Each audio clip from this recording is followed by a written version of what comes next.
Hello, folks. Travis here with the midpoint Opus 19 from Nightmares set review. One of my favorite videos I always enjoy doing, as it's fun to see what cards I was wrong about, whether I overestimated them or underestimated them, or just, and we've got the most official meta report we've had since I've started doing this with Return to Organized Play, yada yada, so I've really gotten a good look at quite a few of these cards.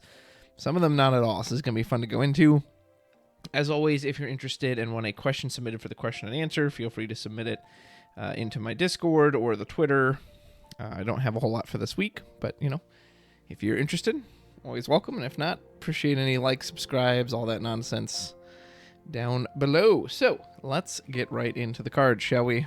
Okay, so we have these new summons, first off. I'll probably talk about them individually because they are different enough. Obviously, they all share the common trait that they're free when you cast them.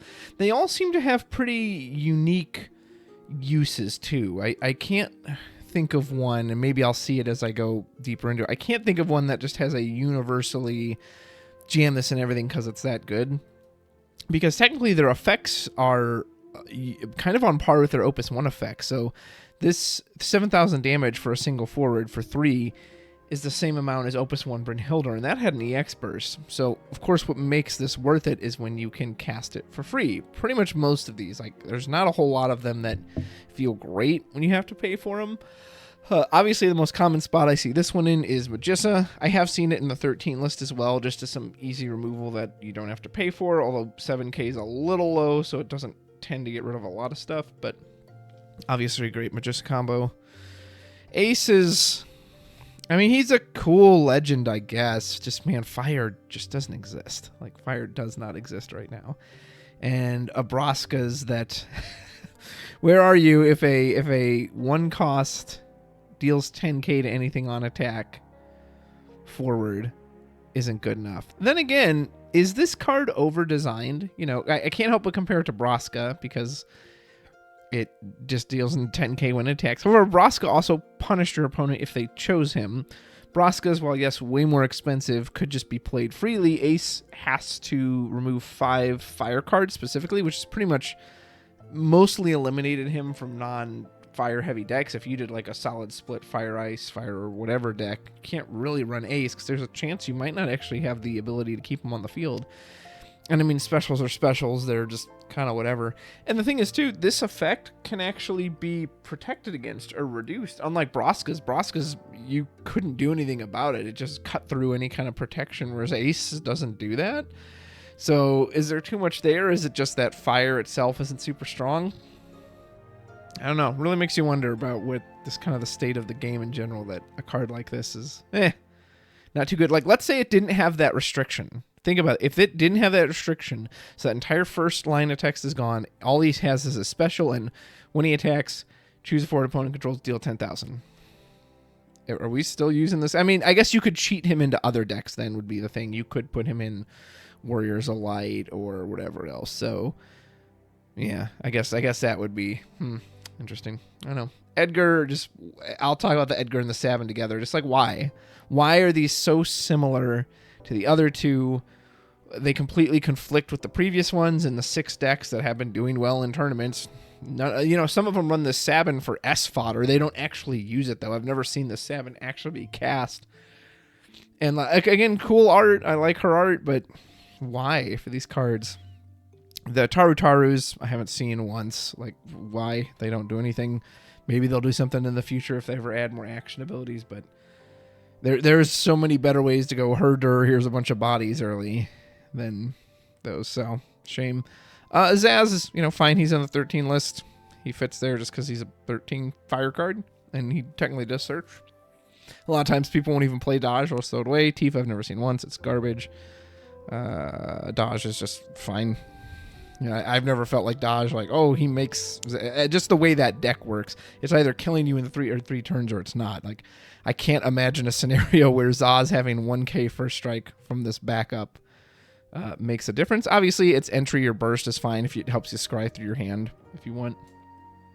Anyway, Buffasaur I saw once in a monster deck. He was kind of neat, but just didn't feel great. I still don't really understand why this card deals you a point of damage, other than if they look at that. If you look at damage as purely a positive, it makes sense that, oh, it's just a pure benefit for you. But if you look at it as a negative in any way, in that, well, you are still killing yourself, it's strange. I don't know. Bomb, haven't seen once.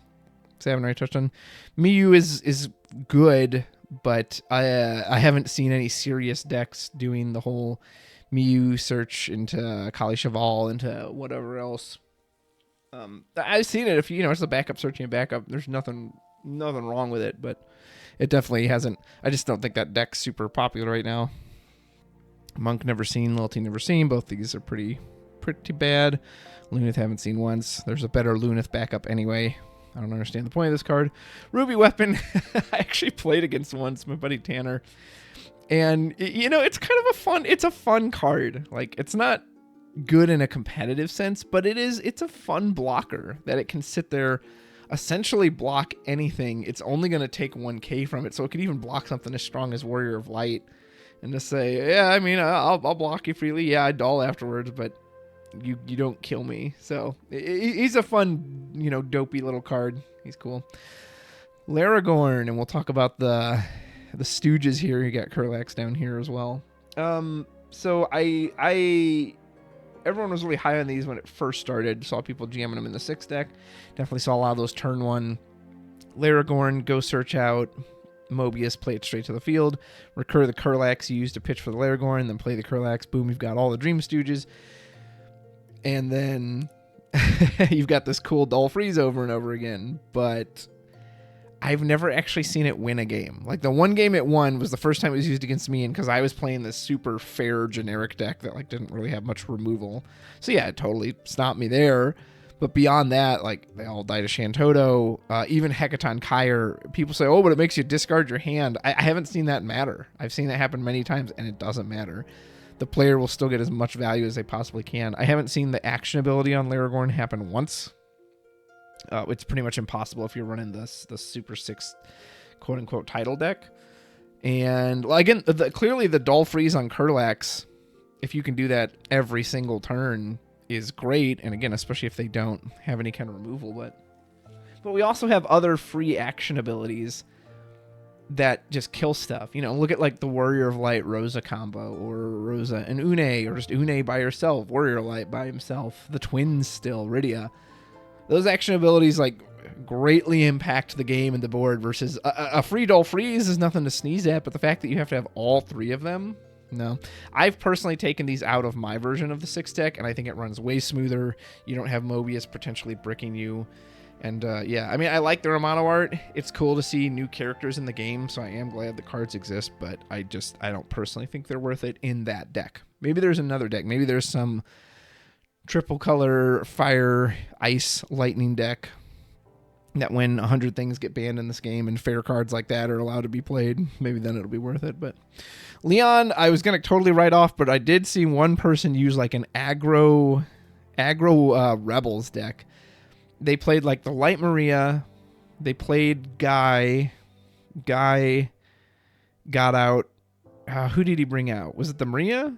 Or maybe it was a Firion. Or it might have been Joseph, who then like searched Firion or something.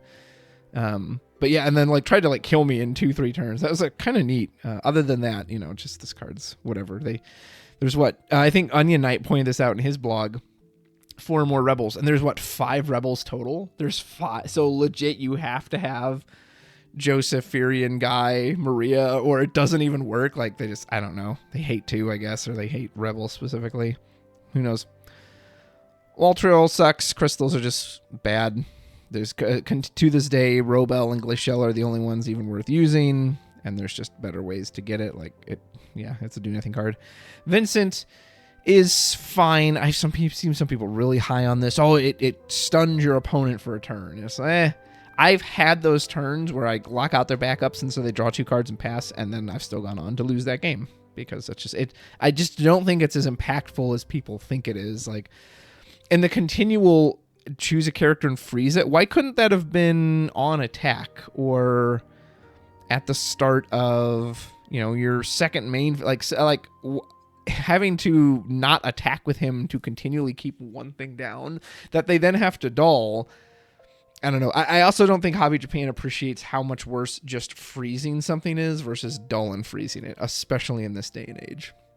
There's just so many things that get around it, and especially with wind, and we'll get to that in a little bit. It just makes a mockery of it. So I think Vincent's fine. I'm not saying he's a bad card by any means, but I just don't find him to be amazing, honestly. I'm like, yeah, okay, cool. You quote unquote stunned him for one turn. It hasn't seemed to led to much, at least in my experience.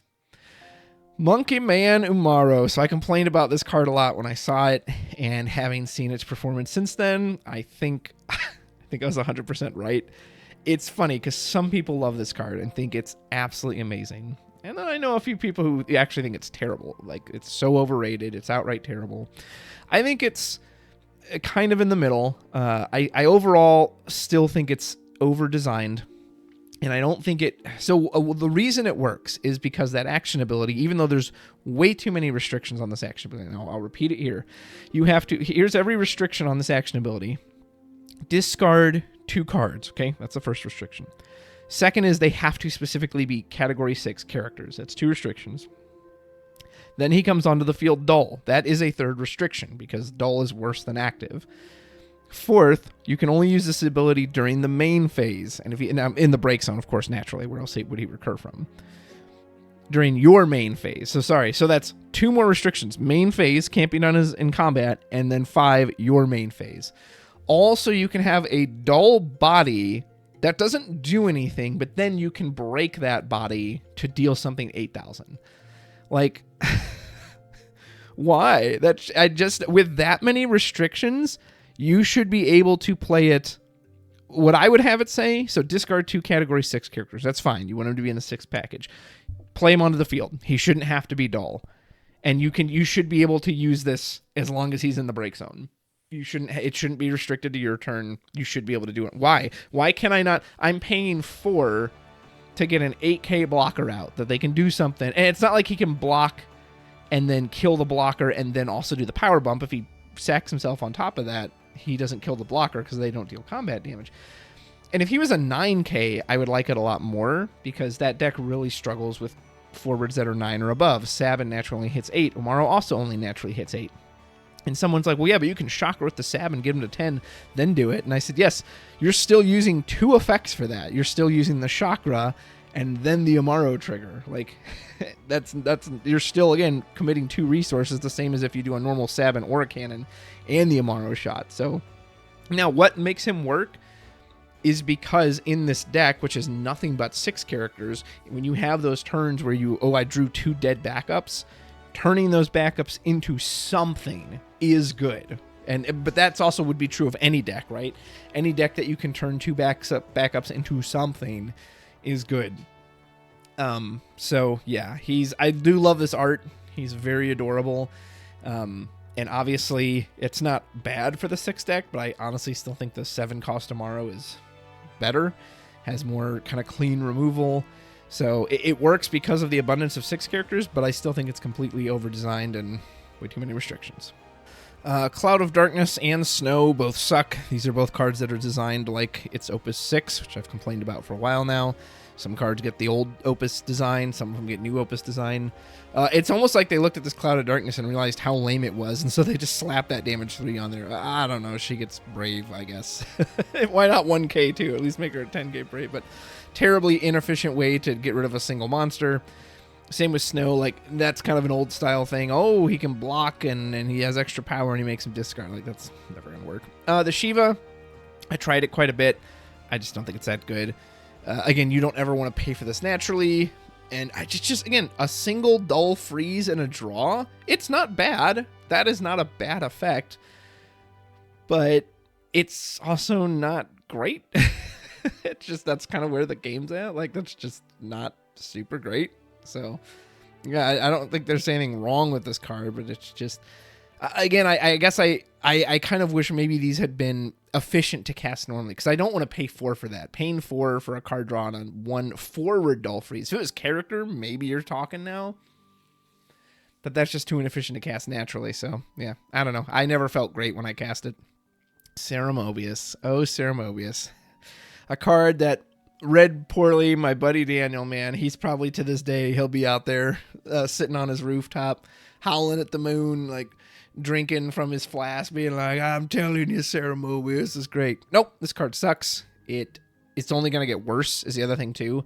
Any little play it saw this Opus will just completely disappear. Next Opus. And, you know, it needed a neutral effect. Well, it needed a card that gave it haste. It needed something. It needed a lot of stuff. It needed to be able to block. I don't understand why this card couldn't block and you buff, you bluff a 10k. Why would that have been insane? They can see that it's coming. Like, they can do so many things about it. Taxing in the current state of the game with how efficient cards are, it's just not a viable strategy. Like, some decks, yes, that does hamper, but it's just like the Vanille. If they need to pay it, they're going to pay it. And again, it's right there on the field. It's not like it's a surprise. It's not like they commit 4 to a Nordstalin and then, oops, I didn't know I was going to have to pay 2. They know it. So if they want to do it, they'll do it. And if they don't, they won't. Yes, have I seen games where she has had some effect? Absolutely. Does she have to be out turn 1 and incredibly early? You bet. Drawing this card later it's beyond dead. It literally can't even block for you. Just ridiculous. Unless they print something in the future that gives it haste or something. It's another long line of Ice Legends. And speaking of that, I've got to just see, when is the last good Ice Legend we got? So we want Ice. We want Legends. Terra. I mean, a solid card. Obviously very niche. So I'm looking for like a generically strong Ice Legend. Lightning is just still kind of goes into a discard theme. Cloud of Darkness sucked. Shantoto's probably the best one we've gotten. Although, of course, terrible name clash. So in like Ice Earth decks that are anything that's has Ice, or you have to go for the backup Shantoto. Beyond that, here's a lot of old stuff. Visalis, are we still Visalis? Theodore, I think, still sucks in a lot of regards. Gilgamesh is cute for the deck he's in, but Zegzat I thought was terrible. Remember when people tried to argue with me how good that card was? The Sarah's, you never see this. So yeah, is it still Visalis? Still Opus 13 when we just had a generically good Ice Legend that you could put in a lot of places? Yeah. Or if you count the Toto, even though she's kind of tied to, you never get to see her ability go off because people don't have to go with crystals. What a shame. Anyway. Sephiroth, never seen once. Why would you? Reads terrible. Chocobo Eater, I tried, but just was really difficult to make it work. And there's so much, depending on what you're going against, it'll stick. Otherwise, if they've got a bunch of monster hate, it just disappears. Terra is kind of disappointing, obviously. Honestly, it's EX Burst, but it's funny the amount of times this card just doesn't have an effect.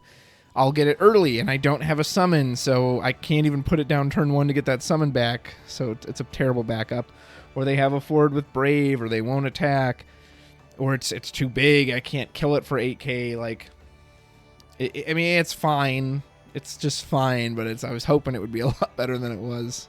State of where the game is at? Maybe. It seems to be a common thread tonight. Tono, obviously, just goes well. It can be searched out, which is nice. And, that's fine. Good card. Nordstalin, again, haven't seen once. The Valtril, Flan, haven't seen once. Man, I remember when this card came out and people were trying to sell me, "Oh, it's so good. You go get the Flans." Has this card appeared once? Oh, that's right. It hasn't.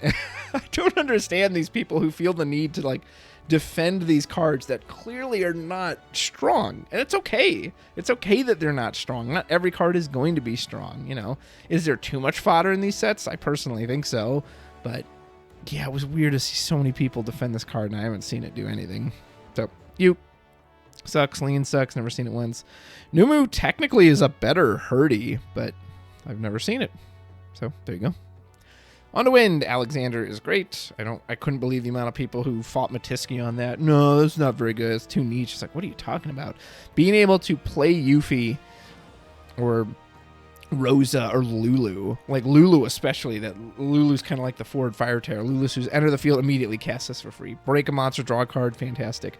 Plenty of big 5 cost to break, Unai being a big threat. Yeah, I played this one turn. I was playing Wind Lightning, and I put in the new Cloud.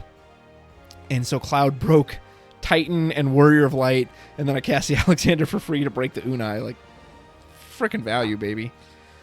Vayne is Vayne. It's pretty much done what I thought it would do, which is it's fun, goofy stuff with warp counters. Incredibly strong there, but if you don't have warp counters, and it's meaningless. Wool, haven't seen once. Again, another card people were so hyped about and tell me how good it was, and it's just completely disappeared. I don't get it. I really don't understand why people will just rush to defend these clearly average cards. Like, I don't know. Or maybe they see something I don't, but then again, I haven't seen these cards show up in competitive once. You know what has, though? Every. Of the many reasons I've pretty much quit playing the game, this card is a big part of it. This card is just, like, why? It costs 1. You can immediately get back the backup you used on it. So it essentially costs nothing.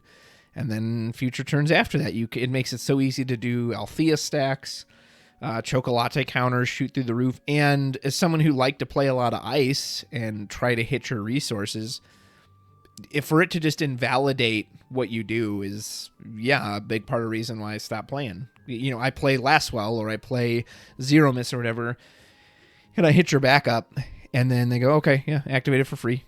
That was supposed to be, that's how I'm supposed to beat Wind. I actually went to a tournament, a little mini tournament, and they were playing Wind, and so I did what you're supposed to do. I went aggressive, and I went after their backups, and they just invalidate it with Evray. And it just made me sit there like, so what's the point?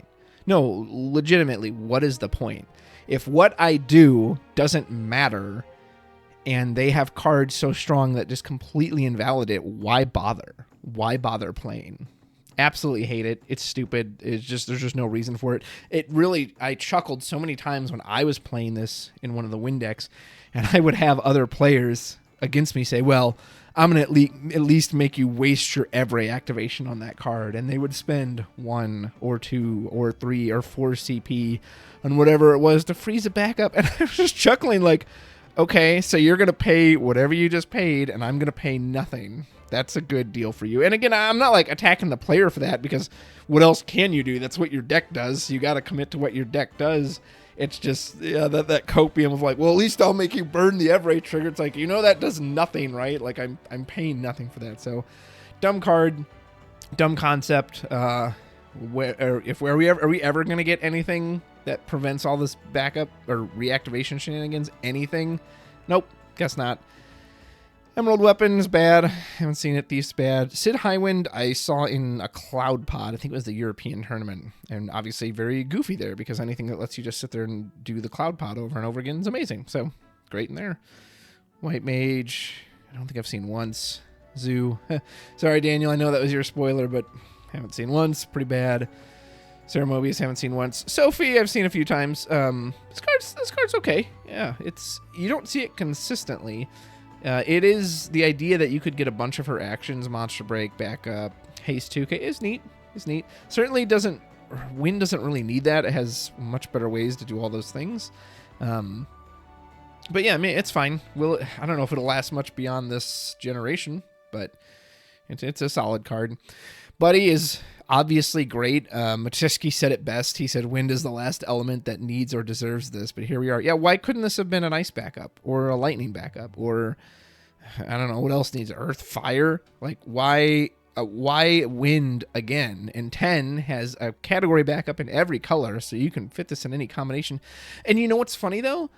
In most of the Wind decks I've seen, people don't even use it. They use Nordstalin still, because why wouldn't you? Nordstalin lets you get Althea and Stiltskin. Like, they already had this backup searching engine that let you do whatever you want. And some people run both. I've seen some people run Nordstalin and Buddy. Why not, right? Just increase the odds of you seeing those early even more. Just why? Why did Wind need this? It didn't, is the answer. Whatever. Great card, but yeah, in the wrong element. Gramps sucks. I remember I asked Eureka if when he entered and you could break any forward at damage 5, would you play this? No, you wouldn't, because it's blank before damage 5. But the fact that it also has a restriction, why? Who? What is the thought process behind these cards? I don't get it. Bart sucks. Never seen it. Already mentioned the Tarutaru. I don't know if anyone's tried this Matoya in Dancers, but it still reads like it's way too much work. Dancers can do much better things. And Riku is obviously generically good. Category support, I'm hoping we see more of this. I really wish they would just release like one for every category in the next set for Opus 20, please. You don't need to trickle them out one set at a time, but I guess if they're, as long as they do that, as long as they keep putting at least one in every set, okay, I guess that's better than nothing. But can you just give them all out at once, please? Thank you. I'd appreciate it. Yeah, Riku was involved in that wind ice play I mentioned earlier, by the way, where the person had the new wind water Yuna, and they needed the Riku to activate it because beyond that it was a mono wind deck. So, all right, I'll freeze the Riku. Yeah, just reactivate. It's like, cool. Yeah, all right, cool. What I do doesn't matter. Awesome. Undead Princess I've seen in a few goofy decks, but I just, again, over-designed. Why? Choose an Earth forward. Look at this action ability. Remove her in the break zone from the game. Sure. Choose an Earth forward. Gains 2,000 power at the end of the turn. Can only use this during your main phase and if she's in the break zone. So you can't use it as a combat trick. It's just 2k. It's a 2k boost and it has to be, again, why? Why so many restrictions on such a, and on effect we've had so many times over, man. I don't get it. I don't get it. Vanille's actually been nice. I've used her a few times in my Ice Earth. The summon cancel has come up more than I thought it would. It works specifically well in that deck, too, because ideally you're keeping their resources down and their hand low anyway. So it's one of the few occasions where the tax matters because they can't actually pay for it, which is quite nice. So, yeah, good for her. Vincent just seems like a solid backup. I want to say I saw someone use it to some effect. I don't know if it was in like a Magissa combo deck, but it was something where that like ping, the entry ping mattered. I can't remember what it was, but you know, seems solid enough. Aiko is just probably a bad decision. Will only ever be used for shenanigans. Obviously, Matiska uses it in the loop stuff. So, you know, instant. This is, I'll just take a minute to talk about this like mechanic in general, the whole dull versus dull. So you have effects that if it has the dull symbol, you can't use it right away, right? The card has summoning sickness, it has to have haste, etc. But if it has the word dull, you can use that right away. Makes zero sense. You're still dulling the card. I get it. I get from like a design standpoint, you want to have an effect that can be used immediately versus one that has the waiting period on it. But it's just, I've always found that incredibly silly. Like, well, you can't dull it right away. It doesn't have haste for that, but you can dull it right away because it's got haste for that. Whatever. Haven't seen Graph once. Kafka is a very disappointing legend. I wasn't high on this when I first saw it, and I just don't understand what this card is supposed to do. It's just so strange that it becomes free if they have more forward, so you'd think, oh, it's like a good 13 or it's good against aggro, but then he's got to, if he has to specifically hit the break zone, which doesn't matter if he gets RFG, which happens a lot, then you get that summon, but it has to be a summon, I don't know, just, yeah, overly designed, and it's not what we needed. Would have liked to have seen something more in Earth Legend. Genova Synthesis I saw a few times. Seems like just another way to add more potential board wipes if you're doing a mono Earth deck, but not many people run those except for Kurt, I believe. Haven't seen Aster once. Animus tried. It was just meaningless. Doga seems awful. Again, crystals are it's not... Why go through all that effort? There's stuff you can do that requires zero effort. Why go through that effort? Haven't seen Noct once. I don't know if I've seen this Barrett once. Maybe I saw someone try it in a Riku once, but I don't remember it doing much. So Fenrir seems solid. Fenrir is actually better than I first thought because of the prevalence of multi-element cards. There's just very few decks right now other than mono wind and water that are not going to have any multi-element cards. And again, mono wind, I guess they can run in the Una version. So, but beyond that, pretty much everyone's going to have a multi-element. So the Fenrir is actually quite solid. Death Lord, I think I saw Matiska using this in the loop, but other than that, I don't know how much use he has. Behemoth's okay. I've seen it a few times in like some kind of monster focus list. It was fine. It wasn't like overwhelmed or underwhelmed by him. I was just whelmed. Monk. Remember when monks were a thing? Yeah, not with this guy. Rydia, obviously broken. Ridiculous, and just, man, does this character have a contract that says all her cards got to be bangers? Searching any job summoner, doesn't matter, forward, backup, and then a summon. The only restriction being they can't share elements, but it has made the Ice Earth so good that you can play this. Go get your key discard piece in Unalesca, and it's a backup. and you can get Hecaton Kyre on top of that to show your opponent, hey, I'm going to like board wipe you when you do all this aggro. It's just... So there's two ways to think about the game. Everything is fine and great, and we love the power creep, and we want to see more and more and more. I want to see this Rydia obsolete in 2 sets, that kind of power creep, or you're a fool like me and you're still hoping for the days of like, can we slow this game down? Can we pump the brakes? So if you're a fool like me, this card's far too strong and far too universal, and just doesn't have enough restrictions on it, like some of the other cards we've seen, for the power it has, for the effect it has. But if you're in the other camp and you love the power creep and you just want to play bigger and stronger stuff, this card's fantastic. And yeah, hopefully you'll get your wish and it'll be obsolete in 2 sets by the 2-cost Rydia that does the same thing. Haven't seen Emperor once. Edge I haven't seen once. What a crap card. Why? Why would you print a worse version of the Opus 11 Wind one? Again, why is this designed as if it came out in Opus 7? I don't get it. Elgo is like fine, but I haven't seen it anywhere. Elnarsh sucks. Kane is, I think, completely overrated. Some people had that turn 1 back attack, turn 2 Alice. How many times does that happen? I don't know, 2, 3 that I've seen. Did that Dragoon player even go on to win from that? No, because they're playing Dragoons. And especially nowadays, there is so much backup hate. Oh my goodness. I don't know how it made second at Australia, because there's so much backup hate and there's so much stuff that just hates on Alice, and then the deck doesn't do anything. So, I mean, and also what a shame. What a slap in the face to the name of Kane that, hey, maybe his best version of a Dragoon is a backup that basically doesn't do anything. Like, his entry effect really doesn't matter because you're doing it, you know, you're probably trying to do it turn 1. So he's just a 2 CB backup that just sits there, like, and that's the best Kane you've got? Ugh. Ugh. Come here, I've seen a few times. That's fine. Kuja is actually quite good, especially if you're running against low-cost stuff. 13 deck, they put the lightning out. It's a good punish for that. It can be a little tricky sometimes. There have been situations where I would have been forced to break my own forward, which is unfortunate. And obviously, the just break him, dull something has saved me from a couple games as well. So yeah, Kuja gets high marks from me. Golbez is still a complete disappointment of a card. I'm glad people have had fun with the Archfiends using the old ones and have had a lot of fun with that, and the deck seems neat. Awesome. That still doesn't excuse the fact that why were there no new Archfiends in this set? Like, you shouldn't have had to go back for that old stuff for a card that was featured as a legend on Card of the Week.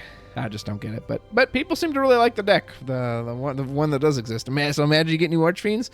Ooh, that could be some good stuff. Janai sucks. Absolutely sucks. Mobius, we talked about Stooges. Vivi, I think I tried once and didn't like it at all. Yeah, and yeah, I kind of agree with Alex Hancock's like, why is this called Vivi?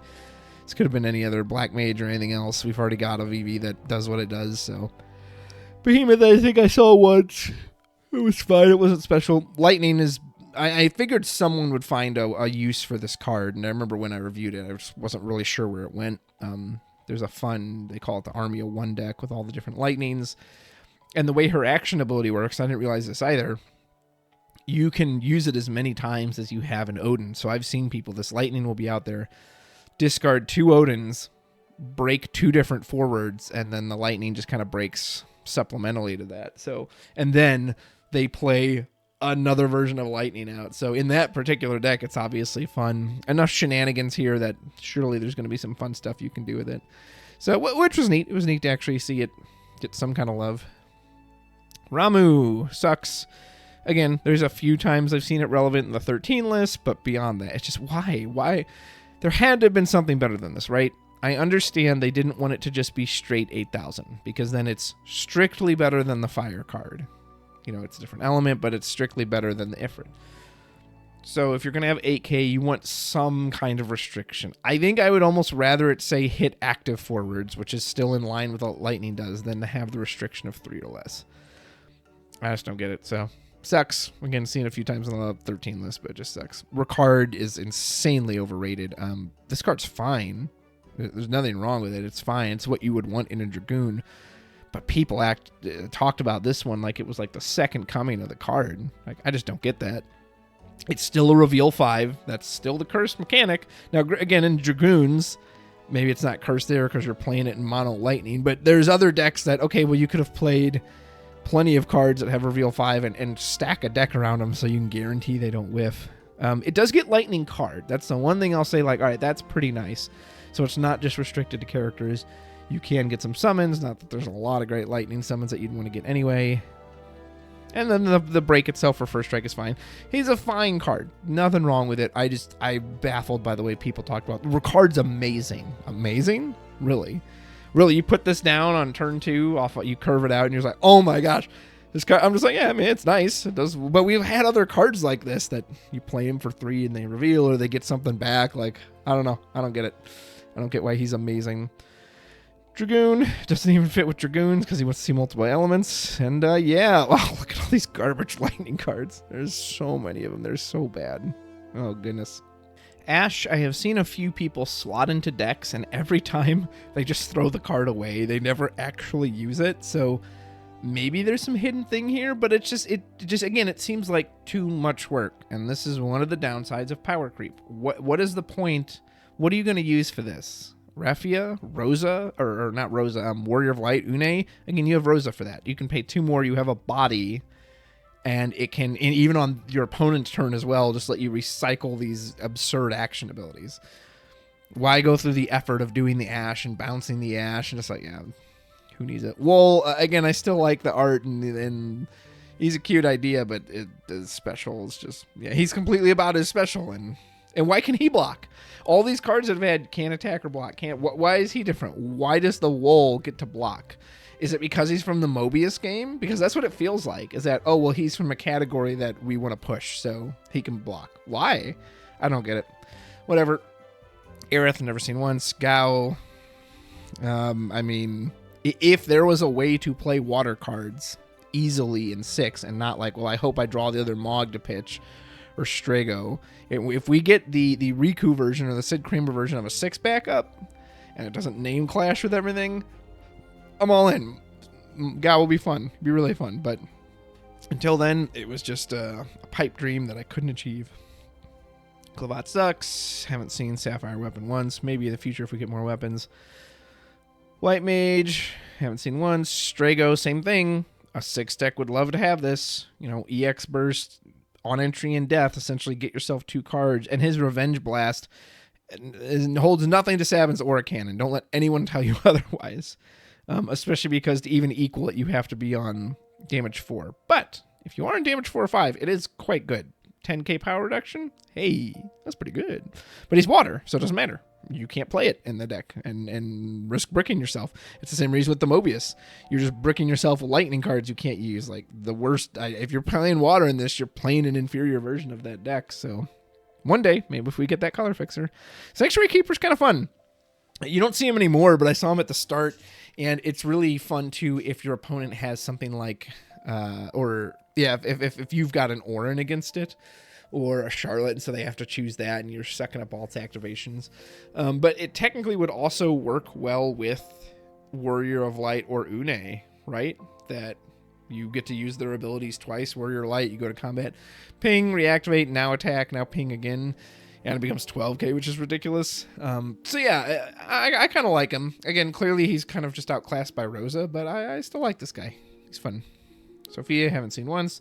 Tidus, haven't seen once. Toneberry's great. Toneberry was a very good addition to the water monster lineup. Not that it needed more of those, but, you know, here we are. But no, he's fun.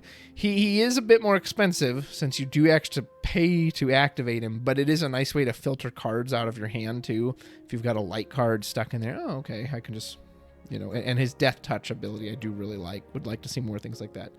So cool. Nice to have a nice, good Toneberry card. Unisex, haven't seen it once. Joseph, again, this is a card like the Ricard, I think is completely overrated. It's solid. So if you control Furion, why Furion? Why Furion specifically? Why couldn't it be any rebel? Why does it have to be Furion? He gains 2k power, and when he attacks, draw a card. A 9k for 3 that draws on attack. Cool. Nothing wrong with that. It's good. But he also conflicts with the backup Joseph, which was like the engine that let you search everything out. So why? And obviously he can free play Furion on the field. I think someone free played the Leon. I think he was part of that OTK combo. Again, fine. I'm not saying the card is bad. I just don't think he's amazing. Maybe if his name was different. If he was a hitherto unnamed 6th rebel, his card would be great. Why is he called Joseph? Whatever.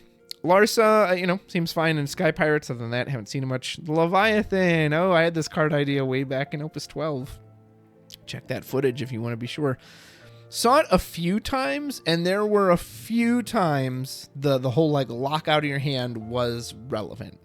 Other than that, though, I also saw it plenty of times where it didn't matter. They took that turn, they just did whatever else, and then it just came down the turn after that. So, yeah, cool idea, but maybe, I don't know, maybe we're not there yet. Or maybe it's underexplored. Maybe people just haven't pushed it as much. I don't know.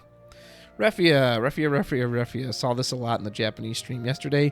When this card goes off and it gets to do its thing, it's clearly great. It's undisputably great. The reactivation is great, gives you extra like CP, which you normally wouldn't have in that kind of water, earth, fire, whatever hybrid list. And its removal is fantastic too, to just put something top or bottom. I've seen people put it right on the top, bam, hit it into damage, make sure you can't use it again, or the bottom, and then obviously the card draw. Like when it goes, and it's fantastic. I can't praise it enough. However, it's also very easy to remove. Like it's surprising, those some matches where you're like, wow, how are they not removing this thing for 8 turns? But I think just remove it. It's just a 7k, blap, gone. So cool card. Maybe brings Warrior Light back, which is awesome if the bigger one doesn't. We'll get to him in a moment. But yeah, great card when it gets going, and obviously sucks if you can't get to that point. So there you go. All right, do Light and Dark before we get to multi-element. Tidus is clearly good. Probably one of the best generic light cards we've gotten in a long time. Great removal, EX Burst. I think I've seen the action ability once, but that's fine. It's just kind of there. Like even if he had no text after his entry effect, that's really what you want him for. And then on the rare occasion the action ability matters, you've got it there for you. Medine is just as bricky and just not worth it as I thought it would be. Go watch the Light Dark review YYT did with Steve D. He talks about them perfectly, where he says, why do I need... So I've got to control this forward, even use this thing, and I have to cast a card to get rid of a thing when Win can cast 7 cards and they didn't pay anything for it. Like, yeah, or even we've seen the Arc Chaos stuff come up where... Why is that great? Because you don't pay for the Arc. Like, the Medine, it's even for all the restrictions it has... And it removes 1 single forward from the game. Now, clearly, that's insane removal for the cost, but the restrictions just hold it back. Especially next to Mr. Arc Chaos here, which is, again, clearly an incredible effect. Break any forward, and they have to discard 2 cards. Really not terrible to pay 9 for, and any discount you can get on that, including completely free, is obviously very good. So, fun little card. We'll see how much it sticks around. Sin sucks. Completely over-designed. If you want me to stabilize on 6 damage with a card like this, then write its text so I could stabilize on 6 damage with a card like this. Thank you! Let's finish with those juicy multi-elements. Vaughn is just whatever. I've seen it a few times, but I don't think anyone uses it seriously. Cheruki as well. I've already talked to them. So Zidane. This card is still stupid and dumb. Is it, a lot of people said, well, it's actually not that good because of the card draw. And they're not entirely wrong in that, yeah, sometimes that card draw actually hurts you. It actually lets them get to the thing they need. However, I also think people misplay this card a lot. So many people I have seen always remove a card from hand. Remember, you don't have to. It says right there, you may. And I've seen good players check their hand, be like, oh, you've got nothing to worry about. Yeah, go ahead, keep that. I don't care. I'll attack it again. I'll look at it again. Keep it. Like, you only remove it if it's a huge threat. And in that sense, he is still ridiculous because the amount of times he just removes something early that, oh, I was going to stabilize with that. Okay, well, thanks. You just completely ruined that for me. And even without that, he's haste and unblockable. Not entirely unblockable, but 3 or more. That's a ton of stuff. So, card's still stupid. It's still bad.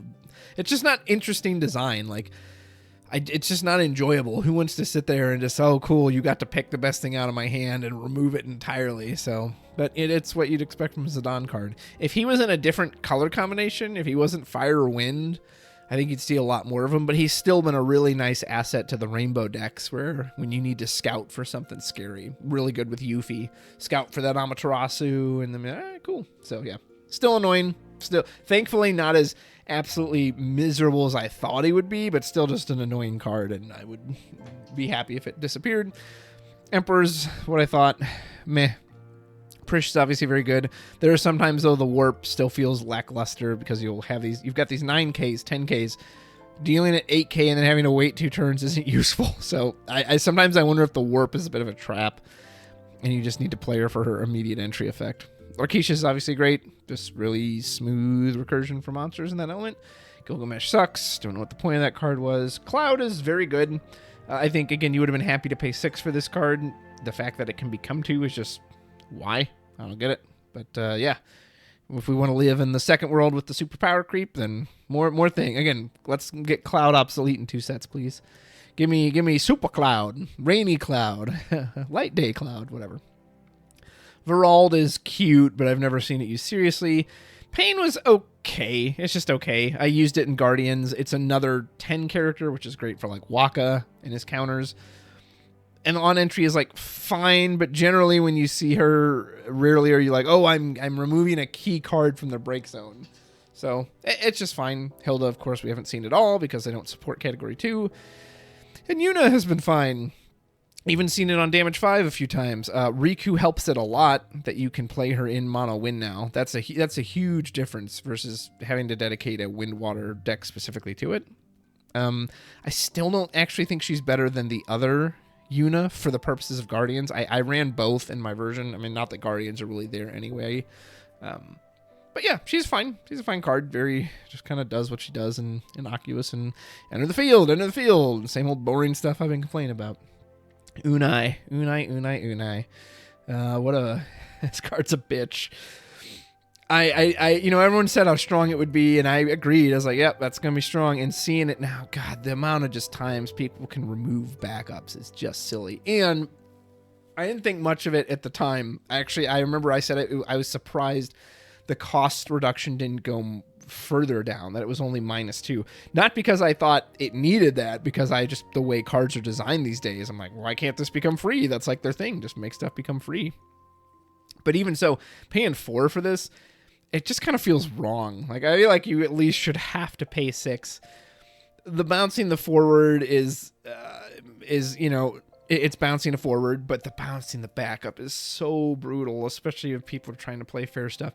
And then the threat of the action ability is just, it legit warps the game. So especially you'll see these rainbow decks.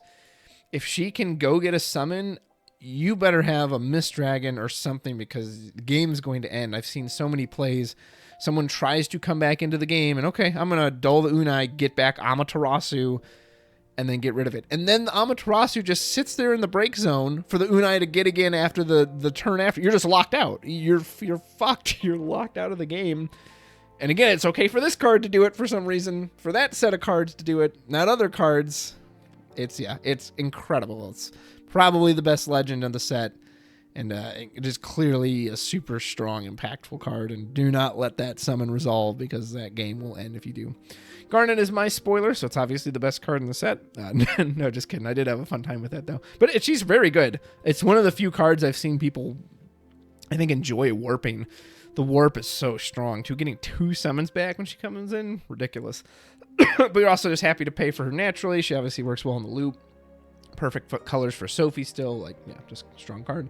Maya, haven't really seen... I don't know if anyone even tried a Maya deck. I can't even remember someone, attempting it and failing, because it's so specific to Mobius. Interesting idea, but Fire Lightning just got garbage other than the legend. Zach is terrible. Why does he cost 5? And then he only gets his effect from the warp. I don't get it. Whatever. Anima, everyone knows what a joke this card is. Ishtola is very good. It actually even plays better than I thought when I first read it. It really can punish certain things, Ice Lightning decks in particular. So I remember I put out an Orphan one turn, made them discard, and on their turn play Ishtola. And it's just so much value. So they come in, take a point of damage, hit the Orphan, she swings in, I can't block her. hits me, and so not only do I take a point of damage and I lose my forward, like, goodness. Yeah, card's clearly good. And with the new Grahatia spoiler we saw too, it'll surely continue to show up in future sets. Y'shtola, again, another character who always seems to get great cards. Mog 6. Mr. Moggy 6. This card has shown up a lot, obviously, with the resurgence of the Category 6 deck. It's quite... So in my original version, which wasn't all in on the Cat 6, it, you know, still had things like Bahamut and Lastwell, Charlotte, Orphan, those other things, and I really like that version. Mog was a little harder to cast. There were times it was like, ooh, I had a weird string of backups, so couldn't get him out there. That being said, when he comes out for free, a 9K for free is fine. It does... Man, the difference between damage 3 though and prior damage is just nuts. Like, even though he's for free, there's so many sweepers, there's so much removal in the game that it's still pretty easy to clean him up. But when he comes in for free and he takes out a key card and he draws you a card, feels fantastic. Go watch my RVA breakdown taking on a Warrior Light deck and how he saved me. And the first strike is like, it's okay. There's sometimes it's relevant, particularly with a Celeste party attack. A party attack Mog and the Celeste, and now they can't just chump block and kill Celeste to stop her effect. It is really nice.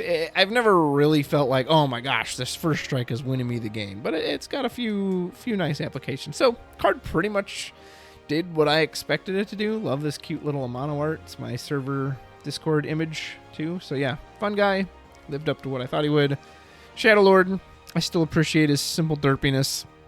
This card actually should have come out in Opus 13? Is that when Ice Water first came out? I think it was. Yeah, over like the Ultimecia. This guy should have been in there. Realm. Realm has not showed up at all. I saw YYT did a list. It was like a wind ice version, and again, they splashed away for the water to get in there. Maybe it was wind, water, and they splashed for the ice. I don't remember what the colors were, but 2 dominant colors, 1 was splashed. Man, so like the choose a monster in your opponent's break zone sounds amazing, but I've just not really ever seen it come up. I think one time I saw someone like steal a Typhon. Clearly good. Clearly a great effect. But beyond that, the summon, maybe I misread this when it came out, but I just kind of had it in my head that the summon was free, because it says that, right? The next one you cast essentially doubles it, but you still have to cast that summon. So the first time I used this, tapped 2 backups for the Realm, and then went to cast Sildra, but then looking at my hand size, like, it was going to cost my whole hand. So I pitched the last 2 cards in my hand to get the Sildra out. I only had 2 backups. And it was cool, you know, Sildra Search Twice is clearly good, but it was more expensive than I had realized. For some reason in my head, I was like, oh, Realm enters and you just get your next summon cast for free. Nope, you still got to pay for it. Is there hope for this card? Is it too difficult? Is it, again, we've got so much other brain dead stuff that why go through all the effort of a Realm when you can just win in much easier ways?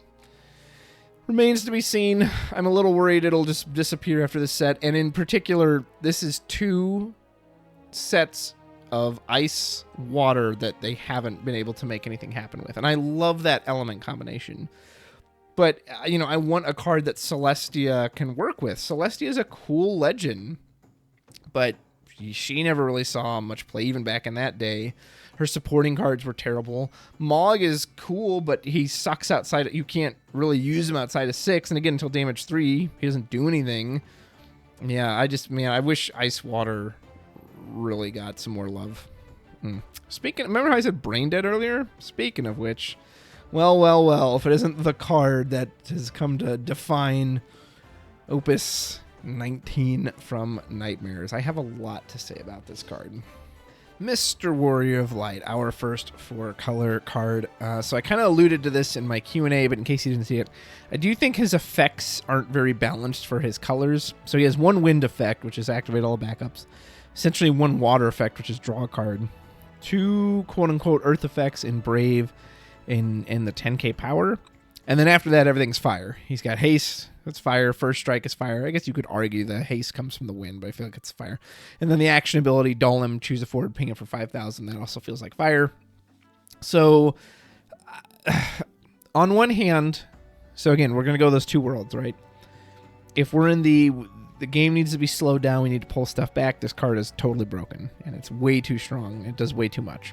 If we live in the power creep world and keep pushing, this card is what you need. And it is a good payoff. for investing in those colors. Now, the problem being it's far too easy to get to those colors. Like, it should be a struggle. And I wonder if there's just too much text on this guy as well, maybe in all the cards. I wonder if he should have only been able to be playable with CP from backups and not be able to be cheated in. Because to see people, like, kind of stop aggro with a turn 2 Cecil into Warrior of Light is like, okay, so now they just have the best attacker, fighter, beater in the game. And they didn't have to get the extra effect. Yeah, you don't get the backup in the draw, which is fine, but it doesn't matter when you have this forward you can't overcome. So yeah, having all 3 of those battle techs is clearly incredible and huge. I've seen this card get Amaterasu'd, and when they don't get their backups back, I actually think the card is incredibly fair. So I wonder if that's what should have been on it. And maybe the card draw would still have been okay. But even without that, like, you have to pay for 4. He comes in, and then he's your best attacker beater in the game. And he has an insanely good removal effect for no reason. So maybe he shouldn't have activated backups. Maybe the removal is too strong. Maybe he didn't need that, because it really punishes cards like Laswell or Lulu or Waka. You know, in Guardians, you have all these cards that are just 5Ks that not only does this guy materialize and appear completely for free, he gives you not only your backups, the card himself to replace it. So he costs nothing, and he gets an attack in, which means he's also killing something that blocked, or he's hitting you with point of damage. And then he just kills a forward on top of that, again, for the cost of nothing. Like, man, it's brutal. It's a lot. And especially with cards like Rosa, you know, these combos where now he can take out 10Ks. Now it's not just the little 5Ks they have to fear him. He can just ping something twice, boom, it's gone. It's just too much. It's really too much. And again, in a world where maybe it's a lot harder to actually get to the rainbow, which maybe that's what they envisioned for this, it makes sense for him to be as strong as he is, because you should have a good payoff for investing in that. However, with cards like Sildra and all the searching that exists in this game, it's way, way too easy to get set up. Look at the Rydia. Yeah, what that fixes for everything. So clearly the card of the set, which is kind of appropriate in a way. You know, he's the key character of Final Fantasy. He is the Warrior of Light. But in its current state, in the current meta, it's far too strong. It's far too obnoxious. And it's already become insanely stale and boring to watch. So, who gets the Warrior of Light first? Oh, there's Warrior of Light. There's Warrior of Light. Like, yeah. And then, again, on top of all that, let's say he never even hits the field. He's a card that can be discarded for 4 different elements, so he himself helps color fixing. I do like the concept of multi-element cards, but sometimes I think they didn't really plan those out very well, or they just have too many benefits. Like, was really this guy intended to be searched out by Sildra, him and Une, or him and Rosa? Part of me thinks for searches, it should have been exclusively, Sildra should exclusively search water cards, and it can't have any other elements. Same if you put down, what's the ice search? Esail. That should search exclusively ice forwards, not ice wind forwards, not ice fire forwards. So, I was kind of okay with it back in Opus 12 but now it just doesn't feel like that was intended. Or maybe I'm just mad because it feels too strong. I don't know, but I think that would be more interesting, because right now the only downside, quote unquote, of multi-element cards is you have to pay 1 of each element, which, except for the 2 costs, is pretty much a joke. That's not actually a restriction. So these are just cards that are just bonkers and busted for no reason, which, again, if you live in World 1 like me, you hate and you want to see pulled back. But if you're living in World 2 and you want to see that power creep, then let's hope Warrior of Light is obsolete next Opus. When we have Warrior of 2. And he's the same thing, but he's 11k power, and he deals 6k ping on attacker or something stupid like that. I don't know. Anyway. And last but certainly not least, the 13 cards. The Fire and Lightning ones see the most play. I've seen a few people use the Ice ones, but they're clearly inferior to at least the aggro strategy the deck wants to do. There is a part of me, so obviously everyone knows about the Unga-Bunga-ness of 13, where you can get a turn 3 kill very consistently, especially if your opponent draws poorly or doesn't have a way to stop you.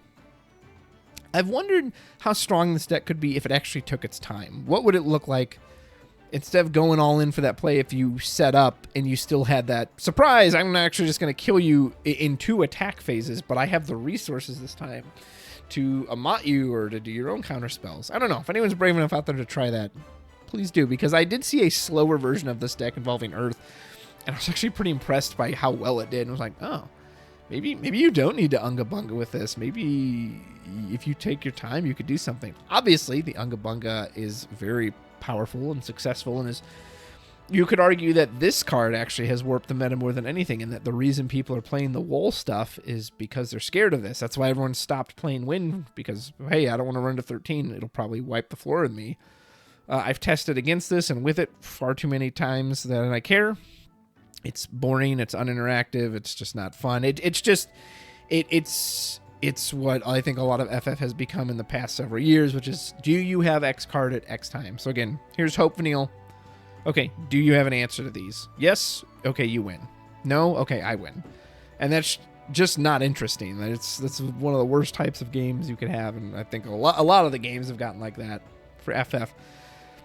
Because I've beaten the 13 package, it's not unbeatable. Plenty of people have beaten it, and I've lost to it all the same. I beat it with the 6 package because, again, one game, oh, cool, I drew my Bahamut's, so I killed the lightning before it went off. Next game, yeah, I didn't draw any. Actually, he hit both of my Bahamut's into damage, and I couldn't draw anything useful, and he emoted the one chance I had to come back in, so I just got destroyed. Not interesting, not fun. I do like that there's a starter deck that's got some kick to it and got some power. Is this game just too search heavy now too? Why does Hope and Vanille both search out a bunch of stuff? Has anyone ever even used the Hope's active power reduction? Seems meaningless when everything else works. And yeah, why limit Sophie if Lightning just has Sophie's effect and it can trigger multiple times in a turn? Granted, you have to be able to commit attacks. It's not like Sophie where you can just put her out main phase 2 and then go to end phase and ba-da-ba-ba-ba-da-doo. But yeah, it's annoying and it's not fun and it's not an interesting game. So there you go. All right, so that is Opus 19. What do we think of this set? I think it's bad. Personally, there's so much crap in this set. There's so many cards that don't even get used or attempted to get used. And again, maybe in a world where we didn't have as much power creep, maybe you wouldn't always have to have the cards that do the absolute best. Maybe you could try something like this Doga because the game's slower and allows for it. But when there's competitive tournaments on the line, you're in a competitive season, you're going for the best of the best, and I think it's pretty clear what that stuff is. The multi-element stuff in here obviously shines quite a bit, but man, is there a lot of junk in this set. So let me know what you think in the comments below. Is there a certain card that you think is great that I thought was garbage, or vice versa, or just one that maybe I didn't talk about because I've never seen it get used, and you're like, oh, actually, at my locals, there is a guy, he Sephiroths every game, and he's amazing, and he wins. Like, I'd love to hear all that stuff. So, hope you have enjoyed. Thank you for listening. Enjoy the rest of From Nightmares, and until next time, take care.